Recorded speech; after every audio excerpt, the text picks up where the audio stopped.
What's up, everyone? Welcome to another episode of the Milwaukee Sports Performance Podcast. I'm joined today by Jason Tipton.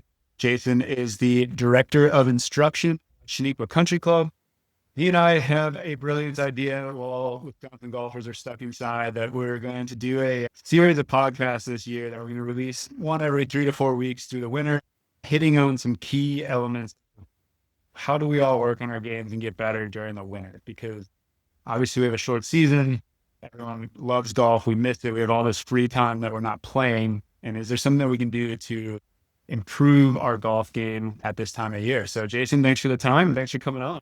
Yeah, absolutely. Always happy to come on the pod. I know you might be the most joined guest at this point. You're definitely in the top 5 for sure. I might be top 2 or 3 after our series here. This is pretty good. Yes, you're going to be a co-host by the end of the winter, I think. Okay, perfect. So, as you and I start talking, anyone that's worked with me or us at Kinetic know our company, our foundation, and the way that we approach the body is from assessment. And even in working with Jason and myself the last couple of years, I know he feels similarly in the golf world that if you don't have a plan and if you don't know what to work on, you really don't have a starting spot. You can't build a winter program if you don't know what you need to get better at. So I guess let's just start there. What would you suggest for golfers? Season's now over. We've got 11 inches of snow on the ground. How do you suggest people look back and learn from your season? Yeah, that snow happened quickly. Plenty of time to reflect now because it's not going anywhere. I think the first thing really is looking at your season now just to what we need to improve on. I think we need to take a look at what went really well at the same time. I think we're always all our own worst critic. The trap I see people fall into, honestly, is we maybe shot a couple bad scores, or you didn't play the way you wanted to play your cup championship, or a state open, or state am qualifier. And yeah, sure, maybe you're right. Yeah, you were right into the cup championship, but they take all of the negatives, and then they feel like they have to break it all down, and that's 9.5 times out of 10. That is just not the case. Take a look at things like your scoring trends and how did you score in the first part of the season to the last part of the season, or even in the middle of the season in Wisconsin. Here, it gets cooler on the shoulder ends and really hot in the summer. Do you score better in the cold or warm? Most of the time it's in the warm. And maybe from there you decide, okay, why is that? Right? Maybe the ball is not going quite as far. Maybe we have to rely a little bit more on our wedge game. Maybe the greens are a little bit slower, so the putting's a little bit off, so maybe we're not adjusting as well as we need to. And then from there, I would also take a look at maybe some of your equipment. So you bring it back into, okay, I really struggled, let's say, on par 5 scoring. Maybe it's because you were hitting it in a spot where maybe it's a 3-wood, maybe it's a hybrid, and you just never quite had that club. So now you're going to weigh out, okay, do I need to replace a club or add a club and take one off, probably in your wedges, or do I need to just have a different lock on the club that kind of suits my game, depending on how far I'm going to drive it and the courses that I play? So you have to look at it from 1,000 or 10,000 feet, not so much so, man, I didn't hit that 3-wood the way I wanted to that round. Time for the shit. Yeah.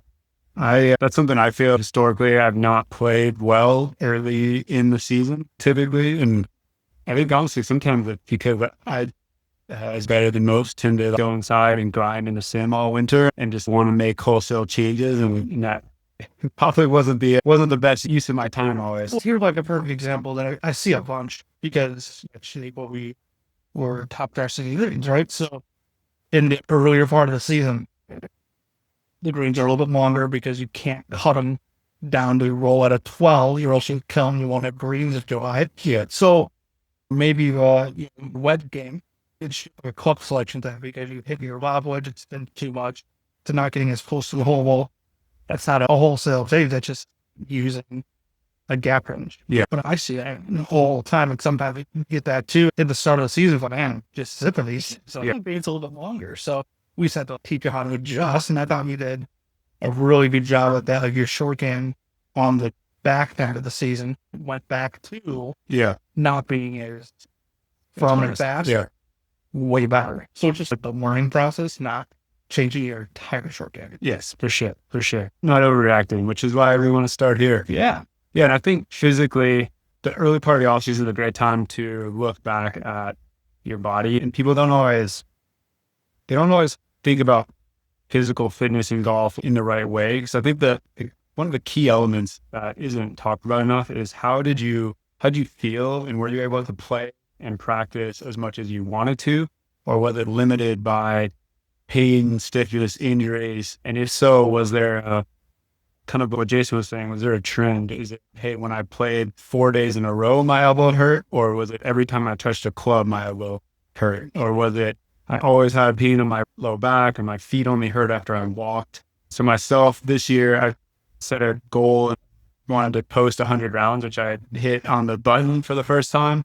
But there was several 36-hole walking days involved to get there. And I've noticed for the first time, like usually I walk everywhere, I don't really notice anything. It's like I dealt with kind of foot and ankle stuff for the first time really in my career. I'd wake up the day after and be pretty sore. So when you look back and kind of step away and you're not just in the day to day, week to week, you can think about that. And then also a little bit more like holistically, but I've personally found that I don't play my best golf if I feel like I have to really work to get the club into the right positions. If I'm really stiff, sore, like those aren't often the days that I hit it great. Like maybe I score okay, but it just doesn't feel as good versus the days that I feel much less restricted, like able to, it just feels really easy. And just even take a step back and be like, did I notice anything that hit when I shot those great rounds? Do I remember anything about how that felt? Because that can give us some insights as we build a plan for the physical side of where we want to get to as well. Yeah.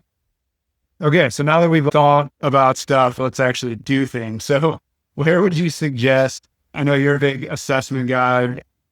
We're in early December. What do we want to look at? What do we want to assess from a golf skill standpoint as we build this offseason plan? Yeah. Honestly, for me, it's whole swing, short game, putting in 3 kind of phases of it. Because you can throw a course management in there, which historically hasn't been great for the winter. But because simulators have gotten so much better, you can actually try a few different things. And sometimes, depending on the simulator, your course might be out of simulator. That's pretty good. Yeah. From a full swing perspective, the biggest issue I see is, when guys aren't playing exactly as well as they'd like to, tee to green anyway, they don't necessarily know which way the ball's going to turn. So when that becomes the case, it gets really hard to start aiming. So the biggest thing I like to do after we assess and train everyone, what I was asking, what shot are we trying to hit? Because we need to, you don't have to curve the ball the exact same one every time, but I think it's really beneficial to just have a stop and a good shot. On simulators now, it gives you a club path and the face angle and the angle attack and all the good stuff. So all of those things are just ingredients that we can put into the recipe, right, to create that stock shot. And which a draw, obviously, we need a path that's going to be a little bit more to the right than the face point. We need generally an angle of attack that's a little bit on the way down, especially the irons. Now, how much that is goes back to spinning, so it's not exactly the same for everyone, especially with the driver. But being able to see those numbers and get with your coach to talk about how you individually are going to get to those numbers is really important, because what you don't want to do is just start chasing one number and then another one gets off and then get that one, another one gets off. So that'd be like my full swing day. I love a stock shot. And I also like players being able to change the trajectory. So a little bit higher, lower, it's going to be a little bit windier. You're going to need the low one. So just understanding how loft is going to affect that and how we can hit that shot of the greens again. On simulators now, you have so many options to practice and see where you want green. So I think that's really beneficial. For a short game, this is the one that gets a little bit tricky on a simulator, because it just doesn't really feel real short game shot, which I totally get. So what I tend to do, again, is a lot more trajectory. So changing your setup, your club, maybe the length of your swing, maybe how much we're in the club, whatever, to change the trajectory of your shot. Can also like to focus way more on the landing spot than the actual outcome of the shot. So if I say, okay, hit this 110 yards, hit this 120 yards, can you do that 10 yards? And maybe we have a screen where it's okay, the top third of the screen, but landed 10 yards. Stuff like that. And aside from just the setup of it, just really randomizing it out and building feel that well, I think it's really that fishing. Yeah. And the last part really to me is, and that's the same, like wedge distances, 50, 60 something. Yes. And the last part is just putting. Again, a lot harder to practice lag putting on a sim. Yeah. Unless you have a 50-foot drive or something. It gets hard to practice of that part. But I think from 18 in is such an important distance and putting, whether you're on tour and you're making 50% of your 8-footers or amateur and you're making 40, 30% of them, we can just get those percentages up a little bit. That will automatic strokes being lost. So maybe it's getting a mirror and practicing your setup, where your eyes in relationship to the ball, how wide are your stance, how is the club pitch, is it too upright, too flat? All of those things can be done, and it's all in an effort to really make sure we're hitting the putt solidly, rolling the ball end over end, and making sure we can actually hit the ball straight. Because there we can just adjust the line. Yeah. No, I think that's really good, really interesting. So like the putting lessons, not that you don't care about speed, but mostly looking out, can you just start it online? Is that kind of the main thing to focus on? Yeah, I think especially when you get closer, Yeah. it's so much more frustrating than the fourth putt. But I think speed is a little bit secondary inside that, because we generally don't blow an 8-footer by 10 feet, and generally don't even 8-foot putt 4 feet short. Yeah. So you really become the game online, can't really hit that one. Yeah. No, I think that makes a lot of sense. How do you, I'm always curious, like on the wedge, distance control and like landing zones, what's I know it depends on the skill set of a player. Yeah. But what would be a good target if you're trying to land it 55 yards? Is it like plus or minus 5 yards? What's your threshold to say, yeah, that guy has pretty good distance control, or there's like room for improvement there? Yeah, so that is super dependent on the level. I would say tour players are probably trying to land 2-3 yards either way. Of that, just for me, working with our players, I like to start around the 90% rule. And so if it's 50 yards, it's 45 or 55. Yeah. So somewhere in there, 60, 10% on each. Okay. And it may be if I'm getting with a junior or a newer player or someone that's still developing, maybe we move it to 85%, 80%. Okay. We have a little bit of a window that they can keep track of. And once it's at 80%, and they're starting to see it happen a lot, kind of moving it to 90%, 5%. Okay. No, that makes sense. I think that's helpful, because I thought, it's pretty good. But I think that's good. Let's close enough. Yeah, it's all about landing. Yeah. Right? Like, we're just going to assume that if we hit it well, not that we played or think it's going to spin at least some and stop. So that's all just pure carry numbers. Yeah. No, that's awesome. Yeah. I think this time of year, it's a good time to get in and get your body assessed too, just because I talk to people, it's, hey, if you play twice a week, like you just picked up 8 hours of time to do something. And I think the winter is a great time to work on your body. And so if you were somebody that did deal with elbow pain or back pain, hip pain, it's going to feel better right now because you haven't played golf for 4 to 6 weeks. I can almost guarantee you that the first time you go back out and swing a club or walk 18 holes, if you haven't done anything to address that issue, it's going to come back. So if you have pain, get that worked out for sure. But even if you don't have pain, it's good time to get a physical check-in done. We're really big believers that the body is the connection to the club. The club's not going to swing itself. It's going to be dictated by what your body is physically able to do. And so, again, depending on the player, we don't have a blanket assessment that we do for everyone, because we're going to look at a high school player differently than we look at a 70-year-old guy that's just trying to enjoy the game longer. But we're going to want to screen mobility, looking at hip range of motion, upper back range of motion, ankles, neck, shoulders, those types of things. That can be really helpful for how wide of an arc can you take the club through. It can be really helpful for how well can you maintain your posture throughout your turn. Can you get the club in a better position or make it a little easier as you're working with Jason or someone else on lessons? We also want to look at kind of strength and are you able to control your body through those ranges of motion? So it's great if you lay on a table and I can take your shoulder into a position. If you're standing upright or standing in golf posture and you can't take your position or your shoulder into that position, that doesn't really help us when we're going to swing a club. So we look at that from a control aspect. As we get into the players that are really trying to peak, and this will be something that we build on in a future episode, and want to increase speed, which we can say a lot about speed and whether it's good or bad, but right now it does help scoring. Power development is a big thing, and winter is one of the easiest times to really work on that. But we don't know if it's an issue if we don't test it. There's very good things that we're able to measure and assess in an option in our office that have a lot of research and data behind them, that if we improve these things, assuming movement stays efficient, strike patterns stay consistent, all of that, we're going to hit the golf ball farther because the golf club's going to be moving faster. We can do all of that testing and really identify where are the gaps for you. Is there a muscle weakness if we're dealing with shoulder pain? Is there ankle range of motion if we're dealing with foot pain? Are we relatively weak and not very explosive through our lower half? And that might be why we're not hitting it as far as we'd like to. All of those things can play a role. And if we identify them, it's not that complicated to build a pretty good program for them to improve. It's just if we don't know what the issue is, then you're just choosing random things. And the internet's great for a lot of things. You can Google golf exercises right now and there'll be, 200,000 different videos that'll pop up in 5 seconds. And they're probably, they're probably all good exercises. It's just, are they good for you? Are they targeting the thing that's affecting you or limiting you? Until we measure this, we just really don't know.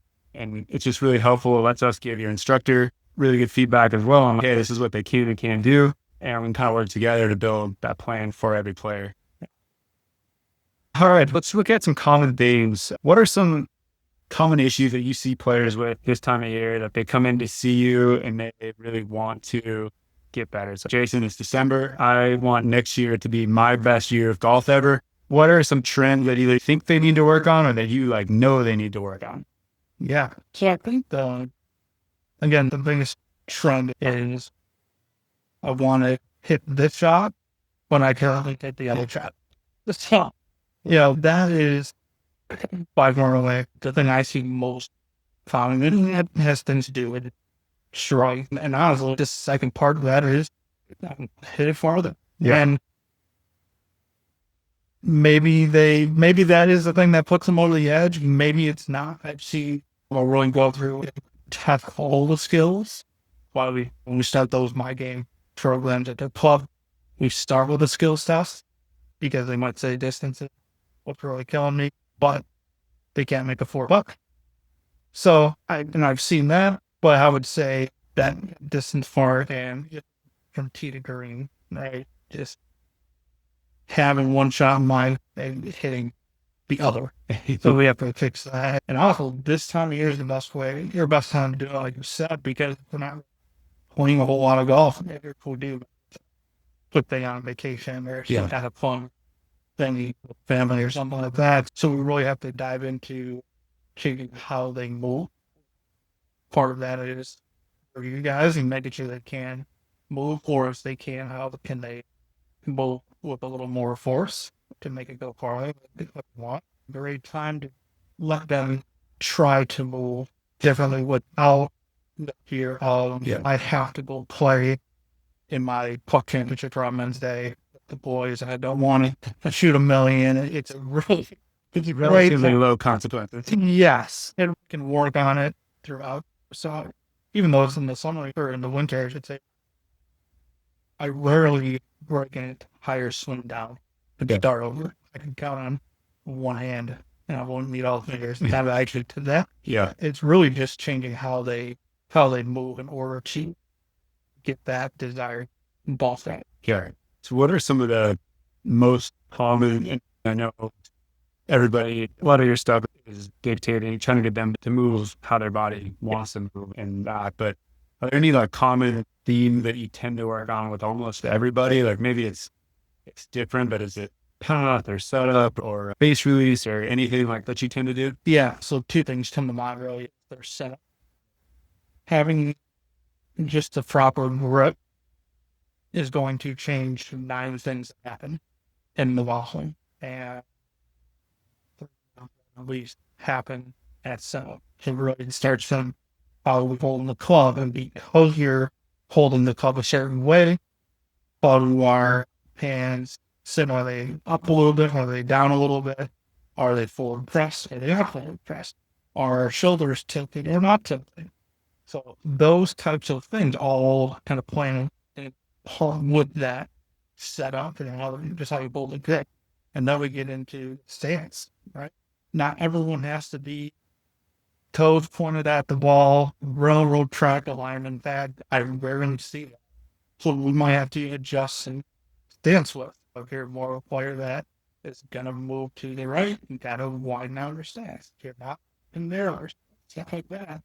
Very important. The second part, aside from just the setup, is really getting players to let their hands swing and release the club. Yeah. I think there's a big push, there has been in golf instruction and using the big muscles, and people have maybe interpreted that a little bit, and they try to not use their hands in their golf swing, but that's really conductor speed and power and squaring face. It's more like allowing them to release the club. And I don't like Adam should talk me so much about golf instruction. You can't almost hook it straight. If you're trying to not do anything with a face, I want you to almost overdo it. Yeah. And because you're doing that, the ball.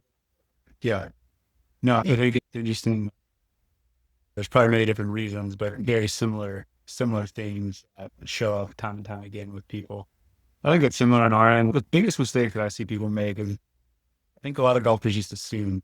I've rarely walked into a club locker room that there's not several bottles of Advil and Tylenol sitting on the counter. And I think the number of people that are out there that play and are doing this for fun and regularly deal with back pain or shoulder pain or elbow pain and just accept it because they watch their parents do the same thing. And we just know so much more about the body and stress and how it interacts with that. I'm not saying that when I go on a golf trip and play 36 holes 3 days in a row, that third day I'm probably grabbing an Advil in the morning before we go out. But on a day-to-day basis, like you don't have to just accept that. Oh, yeah, my shoulder hurts or my back hurts when I play golf. It's like a fact. It becomes like a statement of fact. And whether you know it or not, like your brain's not dumb and it doesn't want to do things that hurt. And so there's probably movements that would be good for you to do that your body is not letting you do because it hurts, or you want to add speed. One of the easiest ways is if you're dealing with hip pain or back pain, we can take that away. I bet the club head speed starts to go faster because your body's not holding up against that. Seeing people deal with that and not take the off season to work on some of those underlying issues is a big mistake. And then probably similar to you, we just see a lot of players that have these physical limitations, and then they'll come in and they'll watch Scotty Scheffler win or watch the position that Rory gets the club in. I want to be able to get the club there. Yeah. And it's should you? Like, I don't know if that's how your body was designed to move, but even if it is, he has elite mobility and you can barely do a body weight squat. Yeah. So, and it's a perfect example of you say that because I see it like on from players or just from scrolling. Yeah. Whoever wins that league, suddenly that's the method. Yes. So like Scotty Scheffler has a very just straight up and down spine when he's at the top of his swing. Yeah. If the average person did that, it would go so far right. Yeah. You would never find it. So it's so important to, like you said, know who's making those. Also, it doesn't mean that you can't get to maybe a similar level of mobility after a long time of doing it. But in your current state, maybe not the best route. Exactly. And you can discuss whether you want to. It's just, you shouldn't watch that guy until you can at least move like them, or do that, let's just start with being able to get your shoulders like past parallel. Yeah. That's a good starting spot. I think. Yeah, just trying to get players to hit some of the bare ranges of motion, get some of the basic power, that they're able to move their body in an efficient manner. And that's just going to help with longevity. It's going to help with speed. It's going to help with consistency and strike and all those things. So once we go through the assessment, we identify, hey, you lack mobility, you have face control issues, distance control issues, whatever the case may be. How do you start going about sitting down with a player and saying, okay, basically April, really May, we're going to be outside full tilt. So we've got 4 to 6 months, depending on when you get started with this. How do you start building that plan and saying, like, how do you get a player to use the winter to progress? Yeah. We share one people all the information and their goal. We can walk through and how we get there. I think you have to have certain performance goals along the way. And these simulators now are amazing because they have these combines. Yeah. Which so helpful because I can do it during the lesson. You can do it away from the lesson. Once we know exactly what we're trying to fix, and it might be one thing, it might be 3 things. It's rarely more than 3 or 4 in a season.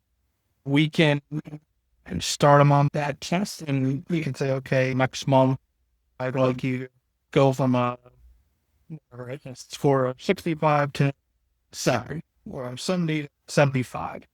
And we can also take them on the golf course, the simulators. And I usually take them to a par 3 course because usually we're talking to grades more irons. If we're drivers more speed, irons tend to be more accuracy from what I've taught. So we'll do a par 3 course. If we play the same one every time, it's a mix of irons, and we're going to say, okay, we had 2 greens while we started. By next month, let's take it 4.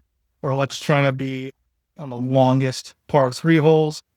Let's give ourselves that 90% of the way there type thing, right? So it's 200 yards. We need to get this ball a minimum of 190 yards. And we keep diving deeper into it. Okay, I want you to hit at least 190 yards, but we want a little bit of a draw. That's okay, it doesn't count, right? Because we're searching for that certain ball form, okay? Just having those kind of markers and use the games, courses a little bit differently in the simulator really helps with that. Yeah. You can do that with full swing, putting. You can have your intensity to have the new little platform with the breaking putt, so that really helps. But I'll test it from 4, 5, 6 feet with breaking putts on each side. Okay, I want X amount of makes for each. That's our goal. We stand it here. So it's a really good way to quantify what you're doing. And like you have or physical and get to, you have a roadmap to get there. Yeah. And then once people start practicing, how would you, so I think it's probably different inside in the winter versus outside. Like obviously in the summer there, you can play more, there's more golf course stuff. But if we're in the winter, how much should it be like kind of block practice, working on the skill versus some type of play a course, some type of performance game? Like how would you split that up differently inside versus outside? Yeah, I think once you're in the season and it's warm and you have X amount of rounds going, it is much more like performance, less block.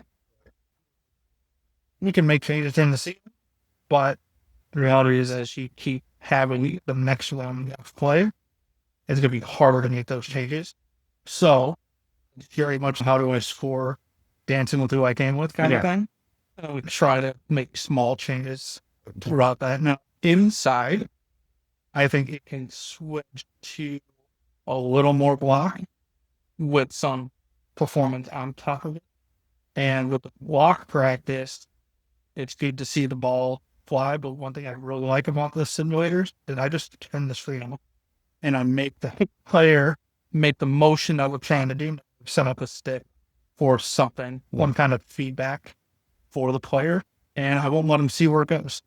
And then once you get the feel of it, then we can introduce the screen back and really see the numbers. The best players usually I could see the numbers. Sometimes the player can't.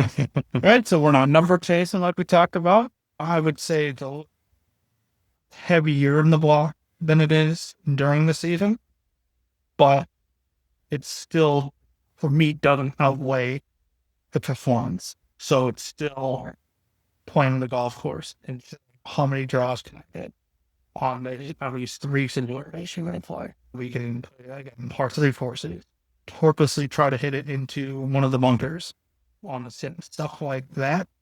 I think it's a little more fun than block practice because it can get a little tedious. Yeah. But those are still skills that we're still going to need to train and groom throughout the winter. Those don't, not desire to form, doesn't just go away. Yeah. No, that makes sense. And it is one of the pros of inside golf. I think it was Rory that was famous last year for going to some simulator in New York and turning off the screen. And I think it was when he was filming Happy Gilmore. But he went and just did that and just hit balls into a blank screen when he was struggling with his swing stuff and came out of the gate hot. I think it's a great thing. Like if you own your swing enough to where you make a swing, and because you're working with your coach, whoever that may be, and you know what it is, the feel is when it's really good, and you know when it's off, and you know where the ball would go without the screen. Now position yourself that, and you're on the golf course in the spring and summer, you don't have to guess about what part went wrong on a poor shot. You just know this happened because I saw that ball flight. I can fix that to that next swing. That's really taking ownership of your swing, and that's nasty. Sure. I think that's a really good idea. I think physically, we look for in the winter, again, you're playing less golf. We don't have to compete with like every walk 18 hole. They can't be fatigued at a tournament next week. We do still, if we're practicing, we're working on stuff. But the nice thing is, the more Jason's working with you on like a skill development thing, like we're trying to make a little swing tweak. We're not necessarily going all out. We're hitting more wedges, more irons. Those aren't just fatiguing, right? It really fatigues your body in a golf sense. Probably the walking, and then it's the speed work that has to be accounted for. It's a great time to work on the body. And so we typically recommend, the best program is one that gets done. So if you're someone that does not regularly work out, one of the easiest ways to not stick to a plan for the long-term run is to be like, I'm going to go 7 days a week, 90 minutes a day in the gym. Like, I'm going to hit it hard. That usually lasts no more than 2 to 3 weeks on the top end. We often recommend starting small, even as little as 2 days a week, can be as short as 15 to 30 minutes is enough to start making some changes. Now, would you get more out of it if you could give us 2 days a week and 60 minutes? Like, yes, absolutely. But it's not an enormous time commitment. And we work with players of all ages, ability levels, and like fitness interests to develop, tweak routines that fit into their schedule, into their fitness routines. So if you're already in the gym regularly, that's great. We can just use that time and maybe apply it a little bit more specifically to golf. And so typically those sessions are going to work like some type of mobility work for players that maybe they've got some deficits that we found on the screen. It'll also serve as a really good warm up. Then we want to go into some type of power development work. And this can be scaled across the age ranges, but we want to build that up and go through some strengthening. Sometimes the strength work is of specific muscles if we're trying to recover from pain and injury. And sometimes it's a little bit more of a global strength progression. And then lastly, like golf is such a core sport, really working on how well we rotate, our core stability, our ability to rotate and resist rotation, all of that. Where training is not really bodybuilding for golfers. It's more about how do we create speed, how do we control things, and then ultimately durability. Can we build up like a pretty big workload, a pretty level of robustness through the winter that when it's time to go play and you can play many days in a row, that you're not having to take a day off because you're tired, you're sore, you're broken down. Like you can stay out there, practice more, play more. It's going to help you ultimately shoot better scores typically. So really great time of year for that. So that kind of wraps up those key points that we wanted to address in this first one. There's going to be more episodes coming. We're going to talk about speed. We'll probably talk about some wedge and gapping control type things. And then as we get closer to the season, really how to prepare for, try to get yourself to start, unlike me past couple of years, to start on the better foot. Jason's just going to tell you everything that I did wrong and you can hopefully do better than that. But in the meantime, if somebody's interested in getting assessed, where can they learn more about you, find you, get information to help their golf game? Yeah. So I'm on skills. Realizing that everyone will remember on the club, but for those that are not on skills, I'm also on Instagram, just Jason Tipton golf. Yeah, I don't post a whole lot. I'm gonna try. I say that every year. Really try to post a little bit more because there's some really good content out there to post. But yeah, that's all you would do it. And then for skills, I have an assessment part to that where we'll talk about different measurements of the body parts, upper arm to forearm, how that relates to you and golf swing. We'll get on a Zoom call and we'll talk about the test and post tests and all that fun stuff that I screen, and we'll get you on your way. Yeah. No, I would highly encourage people to take advantage of that. I think online golf lessons are getting better and better. Obviously, if you're a member at Chenequa, you're able to access Jason. I really encourage people not to wait on this stuff. It's December now. I think it's easy to start.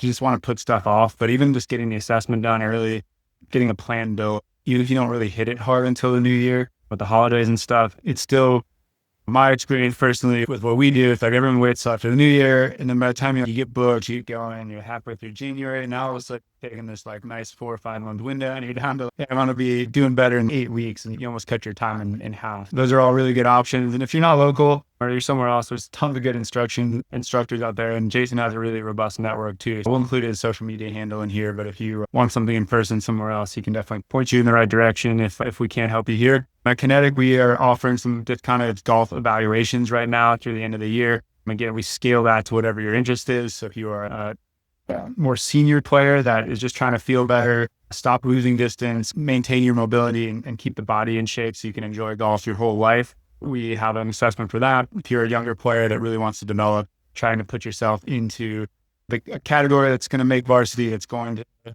maybe play beyond high school or wants to compete in some junior tournaments, we have an assessment for that's going to go much more down that power development and really high performance, really assessing you like we would a tour player, professional golfer. And we are doing that for 50% off through the end of the year. So you can reach out through the website and book that. And Jason and I are really excited to do this. I think it'll be fun. And hopefully we can get all of the Wisconsin golfers to have a little bit more of a plan so we can all enjoy the summer and maximize our year next year. Absolutely. Let's get those handicapped. Yeah, for sure. For sure. Make sure you post the scores.